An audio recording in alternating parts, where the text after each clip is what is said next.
And on a special Memorial Day edition of the Daily Wrap, veterans are angry at GOP members who are trying to distance themselves from the Iraq War. Journalist Bob Woodward defends President Bush's claims that Iraq had WMDs. The Democratic Party tweets an interesting photo in remembrance of Memorial Day. And our own Rick Unger hits the streets to quiz New Yorkers on the true meaning of Memorial Day in a sequel you won't want to miss. We've got all that, plus potluck and yay or nay. This is the Daily Wrap, live from New York City.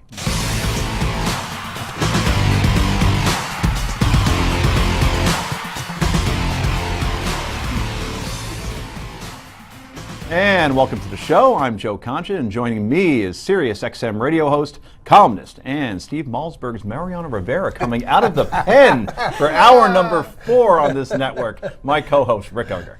Looking spry still. Yeah, it's still there. To his right, she is the author of the brand new book, Femvangelical, The Modern Girl's Guide to the Good News. Reverend Jenny Crumpton is back.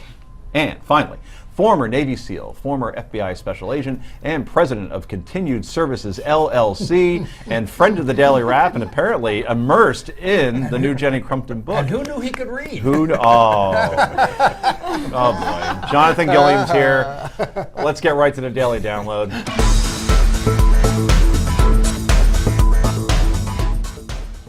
And on this Memorial Day Monday, a day when we honor our service members who died in the line of duty, some veterans are showing their displeasure with 2016 Republican candidates. Some are upset that the candidates are distancing themselves from their decision to go to the war in Iraq. Here's Jeb Bush and Marco Rubio in the past couple of weeks.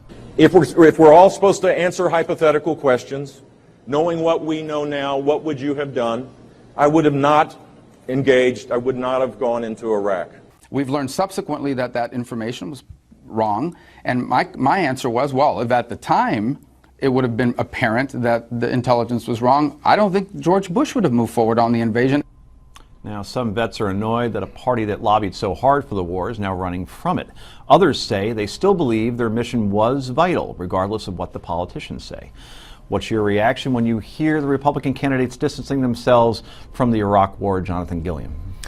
Well, I think once you make a decision, a command decision like that, you have to stick with it. And you own the decision and you own the outcome of it. And I think really if these candidates really wanted to impress people, they would own the decision to go in there and they would say it didn't turn out the way that we thought it was going to turn out. We lost our focus. We did not have a strategic war plan that had a long-term vision. And I think if that's what they were saying, the American people would be really getting behind that. I've always found that a leader that owns their command decision, that sticks with it, and then owns their, not just what they do well, which candidates always want to own that part of it, but also own the issues that you had or the downfalls or the mistakes that you made. Own those and then speak to that, what we've learned from it. I'm not hearing that from anybody. I'm just hearing them say we shouldn't have gone. I read a poll fairly recently that said 22% of all Americans say that it was a mistake to go. I'm sorry, 22% say that we never, what am I trying to say here? 22% agree with the fact that we went into Iraq. And it seems that probably these politicians, and particularly on the GOP side, are reading these polls and saying, okay, if that's where the tea leaves are, you know how I feel about polls. Yeah. I just think that this country is looking for leaders, and they need to stop looking at polls. The people want a leader to say, listen, this is what we decided to do. It worked here, it didn't work here, and this is a problem that we have now. You know, saying that a poll is one way or the other doesn't really tell anybody anything. Look, I mean, Jonathan is right when he talks about the poor execution of the war. I agree with that completely. The issue, though, is these politicians, these Republicans, are not being asked about the execution. They're being asked about whether or not they would have done it in the first place. Knowing what we know now, right? So there's no way to get around the fact an error is an error is an error. I have nothing but sympathy for the veterans who fought in that war and are now left to face the question, did we need to be there in the first place? You know, not only the people who fortunately survived it, but my goodness, the people who didn't survive it or who survived it in terrible shape. It's a horrible thing for them to have to confront, but that doesn't mean that we as a nation can afford to simply pretend that we did the right thing. Look, the biggest problem here is that when you go into a war for the wrong reasons, you fight a bad war. When it's time to fight a good war, and I happen to think we're at that time, I happen to think we should be more involved in fighting ISIS. It becomes very hard to take the people with you because all they remember is all the suffering from the war that we shouldn't have fought, and they don't want to go do it again. There's a large consequence, not just in making mistakes and causing unnecessary deaths and putting our soldiers in the line of danger as we did to them, but you lose the support of the public when it comes time for what might be a right war. That's why when people say that the country is war weary, they're really not war weary. They're weary from bad decisions and keeping us in areas where we don't have a vision for of what we're really fighting. Right.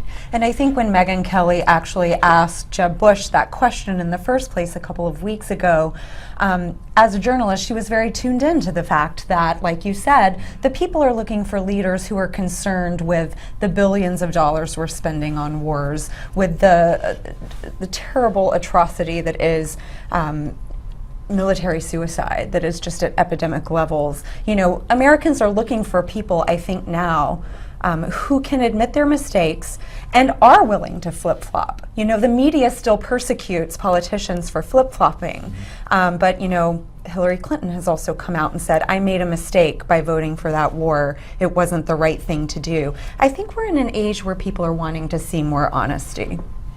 And of course, the decision to invade Iraq was based on the faulty intelligence that Saddam Hussein had weapons of mass destruction. But journalist Bob Woodward, who reported extensively on the decision to go to war, is now pushing back on the narrative that President Bush lied about WMDs. It was Bush telling George Tenet, the CIA director, don't let anyone stretch the case on WMD. And he was the one who was skeptical. A mistake certainly can be argued, and there's an abundance of evidence, but there was no lie in this that I could find. Jonathan, you think that vindicates George W. Bush in any capacity when a respected journalist like Bob Woodward says, no, he wasn't really lying? Well, and Bob Woodward's definitely one of those people that's in the know in a lot of these things. He has a lot of good sources in D.C. And I'll tell you, from a veteran's perspective, what I've researched and the guys that I know that went over to Iraq and came back, I wasn't in Iraq, but there was definitely something there at the beginning of that my personal belief is that there probably was WMDs that got moved. Where could they have gotten moved? It would have been as easy as Syria. I mean, where they do have chemical weapons and biological weapons now. I think that politics, again, got involved with that whole thing.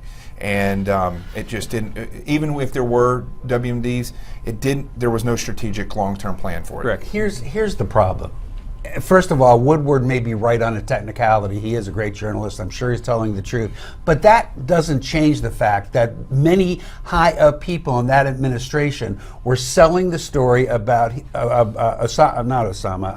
Saddam Hussein trying to get yellow cake from Nigeria to make nuclear weapons. Including Colin Powell. Exactly, who went in front of the Security Council and made that whole pitch. But do you think that Powell knowingly lied? No, I don't think he knowingly lied. I think he was given bad information. Now, the WMD argument, you hear that a lot, and I agree with you, Jonathan. I think there's truth to that. But it's not, they didn't sell us the war on the notion of having sarin gas buried in the desert or any number of other weapons that you could call WMD. Right. And I think you're probably right. I think they were there. I think we found evidence of that. I think they were shipped out. I think you got that exactly right. That's not how they sold the war. They sold it on Saddam Hussein going for a nuclear program, not those. And that's the lie. Jen. You know, I think being skeptical, as Woodward says about Bush, is very different from lying. But the point of it is not whether George Bush lied about it. It's about the decision he made. It's about the lack of responsibility as a leader to looking into what was really happening. You know, a lot of the CIA has actually been speaking out now that this has resurfaced again, talking about their role and the type of intelligence they gather and the nuances of it. So I think he was just, he needs to admit that he was just surrounded by people who pushed him into a war that, as Woodward called it, kept getting better and easier. And if you're looking at what's better and easier, you're not looking at the right information. And that'll be the last word on that. Coming up next, wait until you see how the Democratic Party remembered Memorial Day on the Twitter. Keep it right here. Special Memorial Day edition of the Daily Wrap. Back with more in a moment.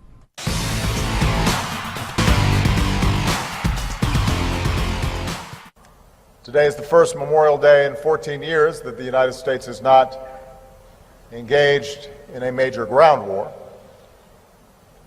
So on this day, we honor the sacrifice of the thousands of American service members, men and women, who gave their lives since 9/11. And welcome back to the show. That was President Obama at Arlington National Cemetery today, taking special note of the sacrifices made by our troops who served in the war in Afghanistan. But apparently some Democrats didn't get the memo on what Memorial Day is really about. Check out this tweet from last Friday. It reads, "Happy Memorial Day weekend, everyone," and shows President Obama enjoying an ice cream cone. The next day, Democrats sent out this tweet. Yep, t-shirts, buttons, and more than 15% off with the code Memorial Day 15. This weekend only, store.democrats.org. Well, Jake Tapper noticed that, and that's what helps things get viral. So he said respectfully, this is not what Memorial Day weekend is all about, but what did the rest of America think? One woman simply tweeted, "Democrats, seriously?" Another wrote, "Democrats, this is why the majority of veterans hate you." But evidently, Democrats struck the right tone, perhaps too little too late, with this tweet. "Forever thankful for every American who made the ultimate sacrifice." I guess third time is a charm. So quoting President Obama observing the 70th anniversary of D-Day, is this a case of Democrats being incredibly tone deaf or a case of an intern handling social media for the Democratic Party, Jenny Crumpton? I think their social media manager needs to go back to school. I mean, this was a big faux pas, especially selling items. But look, you know, social media is interesting. It was 15% off. I mean, yeah, they were giving you a break, 20. you know. Social media, especially Twitter, is an interesting thing, 140 characters. Typically, social media managers will have a narrative of different tweets. So per se, that one tweet with Obama and the ice cream cone and Happy Memorial Day, everyone, it's festive, it's kicking off a weekend where people are doing things, but they are also thinking about, you know, the reason for the weekend. I would have expected within the same day, within a couple of hours, more tweets about the serious nature of the holiday to come afterward, and that didn't happen. Ash Carter said that today. He says when people say Happy Memorial Day, they get it wrong. There's nothing really happy about the day. Yes, I bought my daughter to a parade today, and she was waving the flag and loved seeing the trucks go by and the military veterans. But overall, I think sometimes people do miss the actual meaning of it, and you serve, so you know better than anybody. Well, I respectfully disagree with Ash Carter in that I do believe that you should be able to say Happy Memorial Day, because here's the facts. Men and women gave their lives for freedom, and we should not sit back. We should go out and enjoy this day because it was earned on the backs of people that sacrificed their lives for us. Now, I'm not saying you should go out there and be oblivious to it, but when you have a beer or have a burger and you're with loved ones, you should be thankful for that, and it's okay to say Happy Memorial Day and thank you for those that gave it to us. But let me just say this one thing about those tweets. It just shows that that's not just social media. I agree with you, social media people need to buck up, but this presidency forgets time and time again that they are the presidency. And they show themselves as somebody who's just one of the people. Well, to be fair, there's a difference between the Democratic Party apparatus and the president. I understand, but they have a president in office, and they should really be more professional in the way that they do these things, because it reflects badly on the person that's in office. Absolutely. He's had a terrible communications team, to be honest. You're absolutely right about that. Now, that's 5 segments, but you're right. You got it. Now, you went undercover. Undercover. My new word. undercover. Out to Bryant Park, which is about 15 feet from here, to talk to New Yorkers about the true meaning of Memorial Day. And let's see what you came up with, Mr. Unger. We're here outside Manhattan's Bryant Park, where people from around the world and New Yorkers alike are getting ready to go off on their Memorial Day weekend, the official opening of summer. But we have some questions for them. We want to know, do they really know what Memorial Day is about? Is it more than just hot dogs and barbecue and beer? Let's go find out. My name's Andrew Stone. Andrew, where are you from? I'm from Melbourne, Victoria, Australia. You had trouble with that. You couldn't quite remember. Do you know what Memorial Day is all about?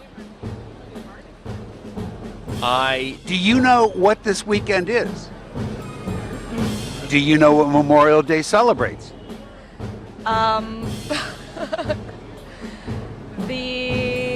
I do not, actually. Now, you know it's a big holiday weekend, right? I'm not sure what's going on this weekend. You didn't hear? No. You don't know about Memorial Day weekend? Oh, yeah, I've heard of it, yes. Okay, now the question is, though, do you know why we celebrate Memorial Day weekend? I have no idea. Please tell me. I think that it would be to do with some part of history of... Andrew is stumped. What does Memorial Day weekend celebrate? Do you know what Memorial Day celebrates? I'm assuming it has to do with a war. A war? The American Revolution. Oh my God, American Revolution. Yes. American Revolution, huh? Yeah, that. Come on, Matthew, no crickets. Go for it. I don't want to make a fool of myself if that's wrong, but Might be too late, Natalie. it might, oh yeah. The good news is Matthew's mom knows. What do we celebrate on Memorial Day weekend? Memorial Day is celebrating the lives of people who have, the lives of servicemen, military, who have given their lives. You got it right. I am very impressed that you got Stifler's mom on from the American Pie movies. Good for you. Now, are you horrified or encouraged by speaking to the people? Well, you know, to be fair, there were a couple more who got it right, but you were always more interested in those, but that just leave you aghast that they don't know. It's But not there like are a a lot of trick question. foreigners? Just that? the Australian, from what I saw. Was the Australian the only foreigner? I think so. Do you consider people from New Jersey foreigners? Because A little bit. there I'm married were a to lot one, of people so from New Jersey he's a there. little foreign. It's true. Bridge and Tunnel. Great work as always, Mr. Unger. More Daily Wrap in just a moment.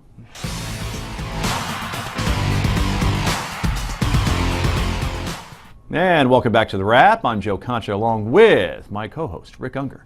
And of course, Jenny Crumpton and Jonathan Gilliam. Defense Secretary Ashton Carter is getting some pushback after offering the Obama administration's sharpest criticism yet of the Iraqi military. We have an issue with the will of the Iraqis to fight ISIL and defend themselves. Now, we can give them training, we can give them equipment, we obviously can't give them the will to fight. Carter's comments come after the fall of Ramadi in western Iraq. That's about an hour west of Baghdad. But Colonel Derek Harvey, a former senior intelligence officer and advisor to General David Petraeus, tells Newsmax that Carter's remarks are, quote, unfortunate. Colonel Harvey says the Iraqi army didn't have the weapons nor the training to defend Ramadi. And on CBS, Senate Armed Services Committee Chairman John McCain talked about the recent ISIS gains in Iraq and Syria. We need to have a strategy. There is no strategy. And anybody that says that there is, I'd like to hear what it is. Senator McCain says the administration should bring in more combat troops in Iraq. How's it going to fly with the American public, Mr. Gilliam? Well, I mean, that's not a strategy either, just bringing in more combat troops. You have, look, we're in a global war. And we say this time and time again on this show, and you know, there is a global war of fundamental Islamic Mohammedanism that's spreading around this globe. 100 years ago, the same movement, they used the same tactics, they just didn't have social media planes and a bunch of weaponry that we left over there for them to gain access to, and literally an entire army from the old Saddam Hussein administration over there in Iraq. You know, great majority of them are now fighting for ISIS. Right. So, you know, just sending people over there is not a strategy. We need a strategy that's going to defeat this entire movement. And as far as what Ash Carter said, he's not wrong, but it's the fact is you train people and then you send them into battle without any backup or advisors there with them or a stronger force to go with them. It's no doubt that they're going to retreat. So give me your 3-point plan, if you could. In other words, you say, okay, there needs to be a strategy. Just 3 quick points on what you would do, Jonathan Gilliam. I would secure our homeland first and foremost. We're in America, so we should secure that, secure the border, and then go after the internet and include Muslims here at home where they have to start policing themselves. And then I would try to get a coalition of westernized countries to battle the recruitment that's going globally and the different insurgent groups that are all around in the different pockets, because it's the same groups just in different countries. And then I would get together with certain Arab countries with this coalition, and I would go full in to the Middle East, and I would clean house once and for all, just like we did in Fallujah, just like we did in Kuwait, where we went in, we said, this is what we're going to do, and we're going to do it. And that is eradicate that area of Islamic extremists, and that includes Iran. Now, Rick, you're moderate to liberal, yet you've said on this program that you would support ground troops. Would. 47% of Americans agree with you in the last CBS poll that I saw, and 68% see ISIS as a great threat. The question is, are there any politicians out there that would have the courage to actually propose this during an election season? Well, if we allowed good judgment to be the province of politicians, we'd be in bigger trouble than we're already in. The politicians are going to respond to what the public wants. So, as you say correctly, it's 47% right now. Watch that number grow. If ISIL should succeed in getting to Baghdad, and I think now more and more people think that's a possibility, you're going to see a switch in the American public. So, you know, it's a tough one. And I don't know that it has to be American boots, certainly at the outset. The Saudis have to step up in a much bigger way. Our allies in that region have to be willing to fight for their own region. Jordan, Egypt. Yeah, I happen to agree with Mr. Carter, with Secretary Carter. I think that the Iraqi army is absolutely useless. They're going to remain useless. Jonathan's point is right. All the real guts of the army, we sent them packing when we arrived, and now they all fight for ISIL, and they commanded ISIL. So it's going to take more. I do think that they are an important world threat. I do think we have to just beat the you-know-what out of them in that region to make them think twice about what they're doing in other parts of the world. I'll go with, you know what, ever-living crap. We could say that on the air, I believe, right? ELC. Yeah, exactly. Jenny, that's the whole problem here, right, if we depend on the Iraqis to fight, because they're fighting an enemy that, you know, if you die, you're going to get 72 virgins, and you're fighting for Allah, and it's for a religious cause. And they're saying, okay, if I'm in ISIS and I get killed, I get my 72 virgins. If I'm in the Iraqi army, I'm basically getting $72. So yeah, pretty easy to throw down your weapons. Well, I think that, look, it's a very different culture. We can't expect them to automatically fight and think like American troops do. It's going to take a lot to train. I do think it's possible, but I do think it's going to take a very long time. I also think that troops on the ground can't necessarily address some of the core issues, which is, for instance, how the Iraqi government treats the Sunnis. There's a lot of history. There's a very complex amalgamation of things going on right here, and troops can't necessarily do that. But I think Jonathan hit the nail on the head with the coalition. Absolutely. Coming up next, we've got some words of advice for the graduating class of 2015. You're not going to want to miss this. Stick around.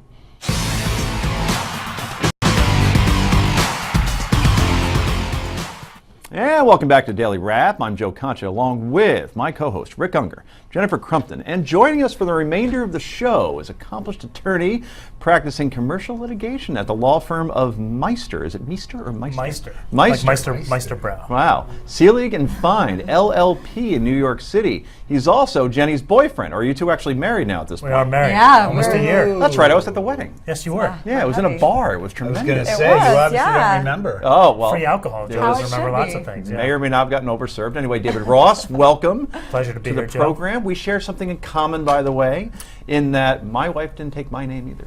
Oh. Yeah, which makes the divorce probably a lot easier when it comes down to it. You don't have to change the checkbook, nothing, right? She could just get out. That's my theory on why she would do that. Mine kept the name of one of her ex-husbands. Really? Yeah, it was much sexier than my name. My name's not that great. Yeah. Well, it's hard. Name changing is good. an annoying I wanted process. to take that name. Yeah, you should have. I should have. It's much better. Okay, so this is the unofficial start of summer, and with that comes the graduation season. As a fresh crop of young adults prepare to leave the sheltered walls of their high schools and colleges and enter the real world, I thought it would be a nice idea if each of us shared some advice to the graduating class of 2015. So let's go around the table, Rick, since you most recently graduated. What is your, it's been a while, what is your advice to the youngins? Well, in the words of the great Rodney Dangerfield, don't go. Stay. Stay there. Now, look, if you're going to go, be nice to your parents when you move back into their house for the next 10 years. And look, the serious advice is this. If you can't find a job, start a business. I don't know why the graduates are so gun-shy about doing that. You don't need a lot of money to start businesses if you are clever in creating the business. If you want to get a job, go for the job. But don't just sit around and do nothing if you can't start a business. May be the greatest thing that ever happened to you. Jenny. Well, I would say, first of all, Tinder is not dating, and it's a little creepy. The Tinder isn't? But my real advice would be that, you know, you've been in education system for a really long time that teaches you from textbooks that have been very carefully assembled to reflect our history. I would say think for yourself. Now that you're out of school, this is the ideal time to experiment, to go out into the world and really experience your own view of things and create your own perspective. No, I mean, their daily lives. They don't have to travel to Europe or on a cruise ship or anything. But really, you know, start to make your own opinions and think for yourself. It's something that I think is very important. Everybody should listen to Jennifer. After all, she is pre-law. Are you pre-med? But again, the book, go out and buy it, all right, if you can. Flying off the shelves may not be available. You could get it on Amazon as well, or anywhere for that matter. So take her advice. She wrote a book, for crying out loud. All right, David Ross, what is your advice to My advice is a lot of times you don't get the job that you really want out of college. And a lot of people want to do, I studied to do this, so I have to do this. You can't think that way. The job market isn't like that. And you might lead yourself, get some experience, you might lead yourself into the field that you want to get into, but you have to take certain jobs, especially with debt. People come out with tremendous amounts of debt now. But you have to take a job that I think is something that you might not want to do, but might lead you to something else. You know, that's how I started my legal career, taking a job I really didn't want to take, but it led me to where I wanted to be. Was that when you drove the ice cream truck? That was a side job on the weekends, only in the summertime. Gotcha. But yeah, but I think it's just very important. And don't hang out with a bunch of clones either. And you probably agree with this advice. If you don't have anything else to do, go to law school. Go to law school. As these two can attest. You never have to practice law a day in your life, but you'll learn how to think. I still say it is the most valuable education you can get, even if you never want to go near a courtroom. Go to law school. If you can afford it. Yeah, well, there's a lot of there's money out there to get, though. If you can get yourself into a law school, there's money that will pay for it, and I think it's actually worth it. Interesting. And now, finally, my advice for all of you. Look, my children. Your 20s are supposed to be like the happy time, the fun time. It's an extension of college. No, it ain't. Well, actually, it was for me, but I'm going to be a complete hypocrite right now and tell you from my life experience. Still did the shore houses. I did it in my 30s. Who are we kidding? But here's the thing. You have to sacrifice. You're going to leave college, and as Dave said correctly, you're not going to have the job that's exactly for you, particularly if you want to get into television. So you may have to work nights, weekends, holidays, whatever you need to do. You have to outwork your competition. And oh, by the way, as Rick said about the living at the parents' house thing, you're probably going to have to do that too for a little bit longer than you want to. But there's going to be some idiot friend of yours that racks up the debt, like Dave said, and gets some apartment he or she cannot afford, and then on weekends you just crash there. So you're kind of living out every once in a while. And then eventually, when you do get an apartment, I want my own apartment, I want roommates, I had that in college. Well, guess what? Get an apartment with 3 other people, knocks down the rent a little bit. Maybe you don't live in Midtown Manhattan or in a city, but right outside of it. There are ways to manipulate it. And eventually you'll be set up nicely for when you're in your 30s, and that's when you really begin to earn, you'll be happy. But never ever settle for a job because it pays a little bit more in your 20s, because it won't mean anything. You'll be infinitely unhappy. So that's my advice for you graduates, and great job, everybody. Amen. Really, if people are watching this, imagine what the future will hold. Anyway, it's potluck time. Jenny and I will share our favorite stories of the day. This is the Daily Wrap. Do not go anywhere.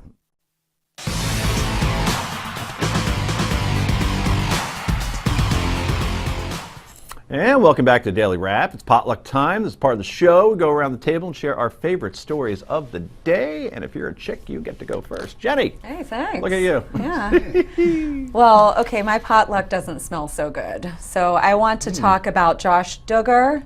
I think that's how you say it. I've never watched the show 19 Kids and Counting, but as we all know, it's headlines right now that Josh Duggar, it has come out that he was investigated and in fact did commit molestation with some young girls between the time that, well, it started when he was 14, they say. I believe that it continued to go on. He was not investigated until 2006.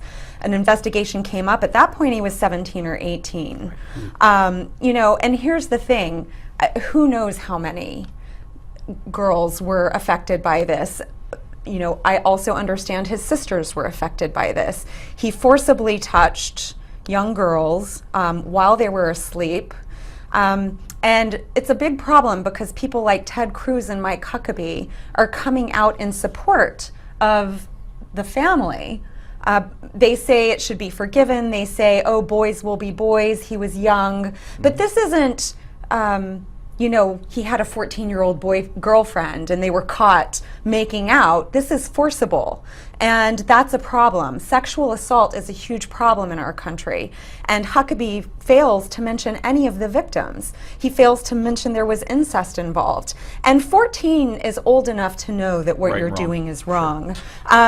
You know, it's very ironic because Josh, you know, just resigned from the Family Research Council, where his big platform was saying that gay people are a threat to children. So I find this extremely hypocritical, but this is why I wrote Femme Evangelical, the Modern Girl's Guide to the Good News, and that's because this is a religious issue, because a certain faction of Christianity that is modeled by the Family Research Council uses biblical literalism to make women secondary. So there's a reason Huckabee didn't mention the female victims. There's a reason the family swept it under the rug, and they have not been honest about it, even though they say they have. They hid it knowing that they were going on a national television show. So my book is a way to talk to women. It's like having a best friend who went to seminary and wants to educate women about what the Bible really says, how it was really put together, how Christian doctrine became what it is, why it's so misogynistic, and what we can do about it. We can keep our faith and still be Christians, yet reject, you know, not holding up women as equal to men and being just as important. And I think this is a perfect example of that. Outstanding. Well, again, we encourage you to buy the book, certainly. There's Jenny right there, ripped jeans and all. That's a tremendous picture. But it was an accident. To the point about Huckabee, and then unfortunately you have to move on, he got killed for this on his own Facebook page by people saying, I was going to vote for you and now I cannot, right? And I began to write a column saying he needs to drop out of the race because he didn't have any shot before. Right. Now, when you start to lose your core base, I mean, his political instincts are just so poor on this one. He could just kept his mouth shut. No one would have expected a comment. Appreciate somebody standing up for a friend, but that was just ridiculous. And Jenny put her finger, for me, on the big issue. This guy has been working for the most judgmental organization on the face of the earth. They judge everybody who disagrees with them. And so now, how dare this guy be so judgmental when he knows the problems he's had in his life? Right. And, you know, the Pew studies are showing Christians are decreasing in our country. This is a prime example of why young people are leaving the Christian church. And, you know, they go and speak at Liberty, and Liberty is also well known for victim blaming as well. Absolutely. Well said. Thank you. Now we go to just a tragic story, and A Beautiful Mind was a movie that came out in 2001. I saw it opening night and became one of my favorite movies of all time. Russell Crowe, Jennifer Connelly deserved all the accolades they got, and oh, by the way, it won Best Picture that year. Also, it was about, of course, the life of John Forbes Nash, brilliant mathematician who basically changed the way businesses do business through what's called now the Nash equilibrium. And he won a Nobel Prize for it in 1994. So, but the story, the movie, was about Nash overcoming schizophrenia, severe schizophrenia. And his wife has to endure this horrible marriage early on, where he thinks he's seeing people and he's putting their young baby at risk, and the movie is just captivating. And Ron Howard did just a tremendous job with it.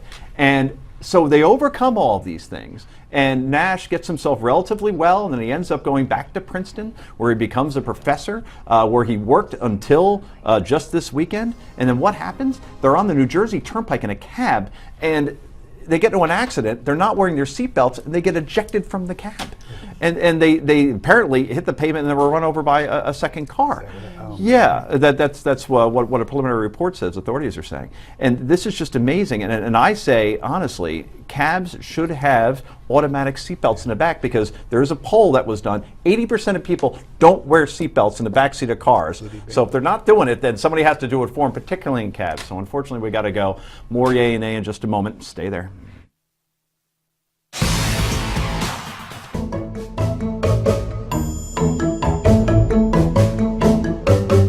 Ah, yes, it's happy time, people. Welcome back to the Daily Wrap. It's time for Yay or Nay. First up, Deflategate has polarized many NFL fans, but devoted fans of New England Patriots quarterback Tom Brady have stood by him throughout the entire scandal.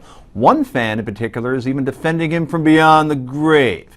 The family of a late 72-year-old Massachusetts resident, her name is Patricia Shong, who passed away last week, included a note to all of the Brady haters out there on Shong's behalf. Here's a sample of her obituary. It starts off like a typical obit, right? Sharing when she died, what her hobbies were, and who she left behind. But at the very end it says, and we quote, "She would also like us to set the record straight for her. Brady is innocent." So will you proclaim anybody is innocent in your obituary, Dave Ross? I would say nay. I think I'm just going to probably make up a story or talk about how the Jets let me down day after time, time after time, or just maybe make fun of a couple friends. But I'm not going to claim anybody's innocence in my. But Brady is innocent, though. I mean, you would agree with me on that. No, he's absolutely guilty, no question. Really? So you could say on national television, international television right now, that you know that he ordered the code red, that he personally told those ball boys to deflate those balls, and it wasn't done by proxy by somebody who just wanted to keep their quarterback happy? Yes, I can absolutely say that. Ball boys or underlings like that don't do things that the quarterback doesn't want done. And they don't have conversations afterwards with them. They don't get memorabilia from them, and they don't refuse to give over their text messages. That's just, You should get into a courtroom. You should be a lawyer. You're think very so? good at making an argument, taking on the host, and making him look bad in the process. All right, wifey, what do you got? I say nay. Well, it's funny and cute and whatever, but does she know what life is all about? There had to be more to her life. Doesn't really matter now, does it? Yeah. There had to be more to her life. But we're talking about it, so she is leaving a legacy. Well, that's very true. Right? I Who's innocent? certainly wouldn't proclaim the innocence of somebody who was de facto guilty merely by the fact that he was once the quarterback at the University of Michigan. Oh, true. There's nothing innocent about anybody who would fit that bill. Just shows bad taste. Yeah, perhaps. So the Ohio State guy speaks. I am all for this. Brady innocent, despite what Ross said. All right. In a strange and telling interview with The Telegraph, singer Art Garfunkel spoke rather openly about his complex relationship with former partner Paul Simon, even hinting that Simon might have some, what do they call that, a Napoleonic, complex. I wouldn't know about this, I'm 5'9", revealing that he felt sorry for Simon when they were in school because he was so short, and that his friendship, quote unquote, created a monster. The interview also delved into the duo's famous album, Bridge Over Troubled Water, that came out right after the pair broke up in the 1970s. The relationship was already strained, but Simon was upset that the public thought Garfunkel wrote the title song because he sang it as a solo, when in reality Simon wrote all of their songs himself. And now Garfunkel is upset that Simon performs the song without him when he performs today, most recently with Sting and Kanye West. All right, the last part of that isn't true. But the point is, the obviously bitter performer says a reunion is not completely out of the question because, hey, we all need money. So, should Art Garfunkel, 45 years later, finally let go of the grudge, Dave Ross? Absolutely, you should. Sour grapes. I mean, Sears and Roebuck. I'm sure Roebuck made a lot of money. Sears, Roebuck shouldn't be upset about that. Hall & Oates. Hall was definitely the guy, made all the money, brought everything in. He should just be thankful that he had Paul Simon and just let it go. He's a rich man. He's a famous man. Let it go. But now John Oates is the producer of the Howard Stern I was Show. going to say, don't sell Oates short. Can't sell Oates short. Oates wrote a lot of those songs, so But he Hall was made better more money looking. than Hall. Hall was better looking, Yeah. Absolutely. but Oates made more money. That's true. Okay. I So stand corrected. finally, let's take a look at some highlights from last night's game between the Cleveland Cavaliers and the Atlanta Hawks in the Eastern Conference Finals. Here's James on a fade. Rebound, Thompson back to LeBron. Fakes the three, then shoots it in. Doncic gets it in. This is Mack. Looking for a three. Here it is. Not able to hit.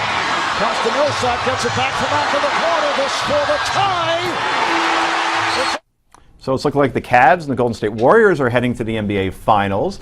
Does God not hate Cleveland? Will they finally get their first championship in 51 years quickly? I believe they will. Absolutely. Okay. Jenny. Yay.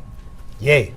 Yay! Go Cleveland. Thanks for joining us. I'm Joe Concha, Newsmax Prime. JD Hayworth is next. Bye-bye.